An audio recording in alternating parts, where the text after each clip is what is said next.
of Madrid Noir. So together with Luke and Juancho, we're on a first name basis here.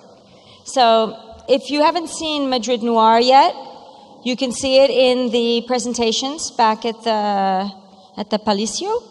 And Madrid Noir is a very original experience. You're really in a VR world where you're experiencing a scenario, the beginning of a story, of which develops out. And you can certainly see how this story is going to evolve into episodes.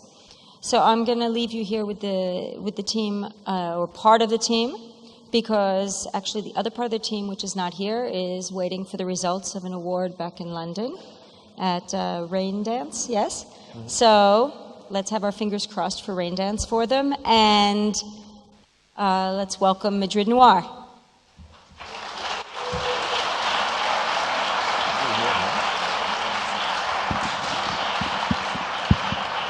Thank you.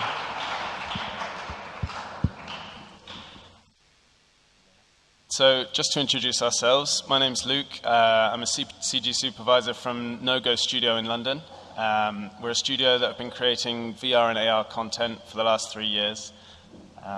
My name is Juancho. I'm a visual developer. I work on this piece, and I'm a part of a collective that we are focused on visual development. And I work really with James Azu Castillo, and he's the director of this piece.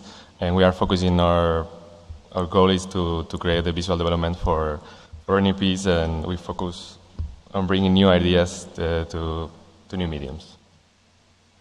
So we are just, as he said, we are a part of a bigger team. This is most of the guys. There are 14 people between directors, animators, producers, VFX, sound, and we are located between England and Spain.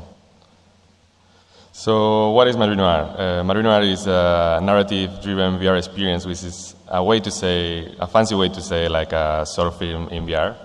And the idea came up back in 2017. We start to see the world of VR, and we were like looking for, okay, there is not too much stories that is driven by a narrative with a character.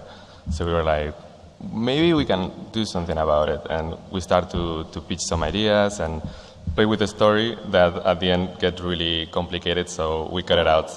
And what you could see here in the showroom is a prologue, is the first scenes of the whole story. And now I'm gonna put a trailer of what you can see on the showroom.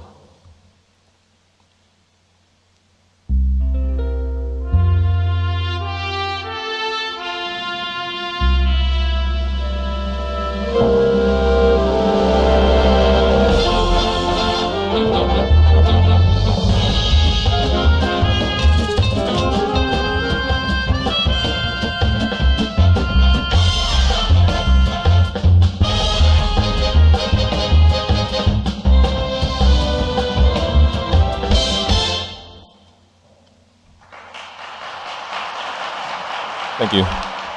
So the story. The story is a story about a detective, private detective, based in Madrid in the 1920s.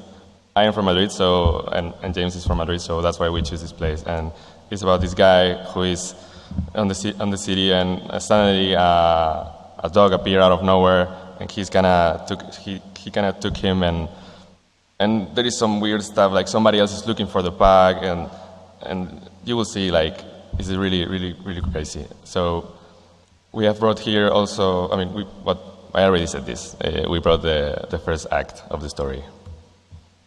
So finding the language. So we work on the visual development of this piece. So when we started to develop the story, we were thinking, okay, we want the narrative driven by the characters. So we want to design these characters are very, very cartoony, and so you can see just in one look who they are, what are their intentions. You can see the good guy, the bad guy. It's very sneaky. And then we also create these facial expressions because we know we wanted to do it animated. So just for the animators to have a reference for it. So we have Manolo, Paquita, and Danny Delito. It's a tricky name in Spanish. It's a joke. And then after this, we also have to design the world. And since we're using this resource as a theater, we need to create all the assets. And they need to look not too realistic, like if everything is made of the same material, like cardboard or something like this.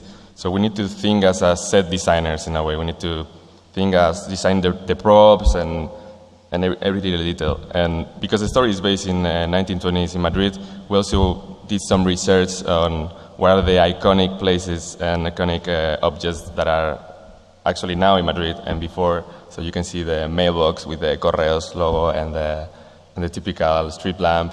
And we also need to think, okay, so this is a theater and everything is going to be animated, like open and close. So this is something that Luke is going to talk about. But we also need to figure it out, like how we want it to work. And then from this, we think, okay, we need to put everything together, and it started to feel like a set, but since we were looking into the 3D world, we need to think also about the lighting.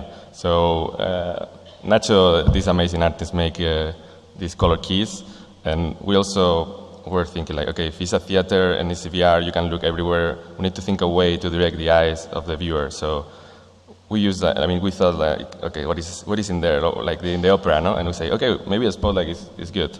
So we use that. If you see the piece, is trying to direct your attention to the point where you're supposed to be looking at.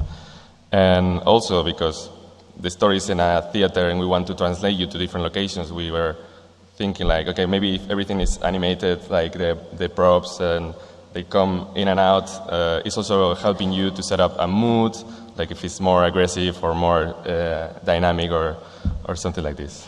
So this is it. So how do we make it in 3D?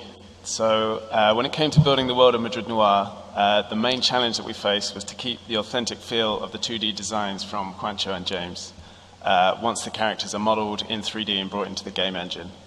So in VR, the viewer has the freedom to move their head around and look at the characters from whatever angle they choose. So as a result, we had to go through numerous revisions on the models to kind of perfect the shapes and the silhouettes, keep the characters readable and appealing from all angles. So we really wanted the strength of Madrid Noir to be a focus on high-quality animation, and we were lucky to have a really talented team of animators to work on the prologue. So they were particularly focused on the way that Manolo and Paquita interact, as these two are central to the story, so we had to get the chemistry just right. The nature of the theatre world in which the characters exist allowed us to kind of plan out the animation as you would choreograph a stage show. So as Juancho was saying, the elements of the props and the set, and they all build as the story progresses. So this means we can have fewer distractions for the viewer, like at the start when things haven't built yet. And we also reinforce the idea of the environment moving and the world really kind of living and changing around the characters. So yeah, as Juancho was saying about the spotlights, we also make use of those traditional theatrical devices. So these follow the characters around and direct your attention, and this minimizes the chances of people looking the wrong way and missing things. So the look of Madrid Noir, we wanted to have a really unique look that we hadn't really seen before in VR. So to achieve this, we had to use a hybrid approach and blending together different techniques. So we developed a custom material in Unreal Engine, required digging into the engine's rendering code and rebuilding it from the ground up. So this allowed us to achieve a kind of hand-painted style, and we wanted to blur the lines between 2D and 3D. But we also had to keep in mind that we needed the scene to be efficient enough to run at the all-important 90 frames per second for VR.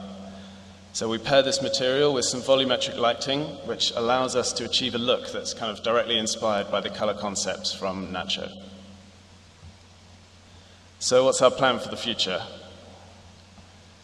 We're currently constructing the world of Madrid Noir in a way that allows us to kind of seamlessly create content across multiple platforms. So currently we have the VR prologue. We're also testing an AR app that showcases a short little animation from Manolo and Paquita, as you can see here. And this is with a view to creating extra AR content that kind of complements the story we're telling in VR.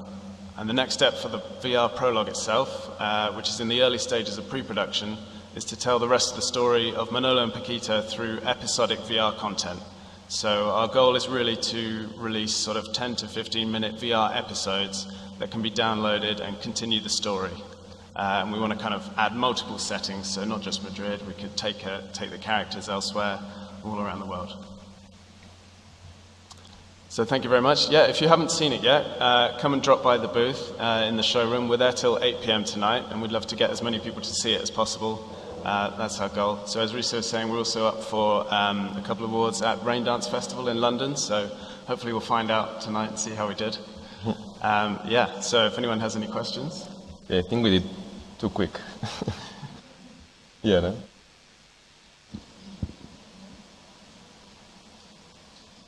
Okay, so thank you for attending. Thank you very much.